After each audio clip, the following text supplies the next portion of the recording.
प्रकार क्या होते हैं? तो दो प्रकार की इकोलॉजी होती है। प्रकार की बात करते हैं हम, दो प्रकार की होती है इकोलॉजी। एक तो है तो ये प्लांट इकोलॉजी, एक होती है एनिमल इकोलॉजी, मतलब पेड़ पौधों का पर्यावरण के साथ संबंध और जंतुओं का। ठीक है, तो एनिमल इकोलॉजी और प्लांट इकोलॉजी। अगर संगठन के आधार पे बात करें हम, संगठन के आधार पर प्रकार की बात करें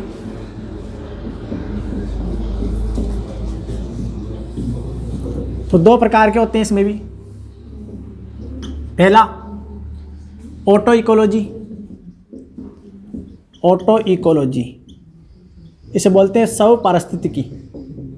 इसका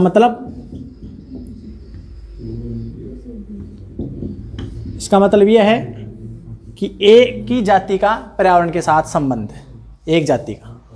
ठीक है, एक समान जाति होगी ना, मतलब एक समान जातियों का। तो इसमें तो क्या आ जाएगा, एक समान जातियों का, एक समान जातियों का पर्यावरण के साथ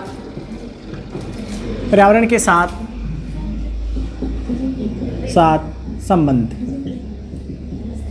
ठीक है, ये जीवों की पारस्परिक से संबंधित क्या होता है? इकोलॉजी होता है। और एक अनेक जातियों का हो, बीच में बातें नहीं, इसको बोलते हैं सिन इकोलॉजी, सिन इकोलॉजी। और जहां भी शब्द आ जाता है सिन का मतलब होता है संयुक्त होना, जुड़ना। बताया था ना पहले भी। अरे सिन शब्द जहां भी आ जाता है इसका मतलब क्या होता है? जुड़ना या संयुक्त होना। तो इसका मतलब होता है ना, सम पारिस्थितिकी बोलते इसे, सम पारिस्थितिकी मतलब अनेक जातियों का पर्यावरण के साथ संबंध, अलग अलग प्रकार की जातियां। तो अनेक लिख देते हैं हम यहाँ पर, अनेक प्रकार की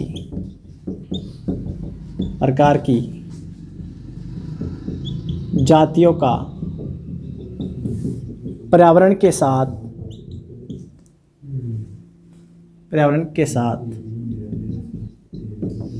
संबंध। इसे हम बोलते हैं क्या? सिन इकोलॉजी। ठीक है, समझ आ गया? तो ये इसके बारे में था।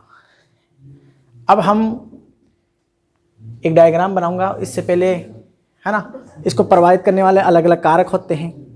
ठीक है, उनको बताओ। इससे पहले एक बताऊंगा, इसके लिखे आप, फिर बताऊं इसे मिटाकर। लिख लिएगा इसे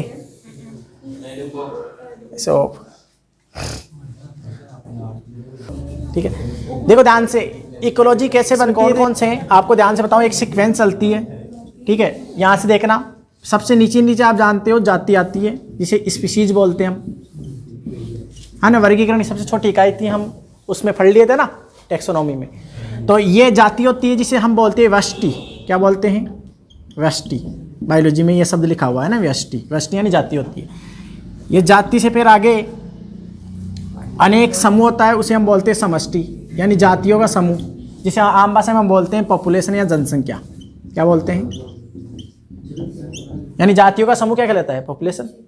ठीक है, जातियां मिलकर फिर क्या बनाती है? इकोसिस्टम बनाती है, एक प्रकार से इकोसिस्टम। तो इकोसिस्टम से पहले आपको बता दूं, फिर इससे इकोसिस्टम से पहले बनता है एक समुदाय। तो समुदाय को लिख लेते हैं पहले हम, समुदाय, जिसे हम बोलते हैं कम्युनिटी। ठीक है, समुदाय का मतलब अलग अलग जीवों के मध्य का समुदाय, है ना।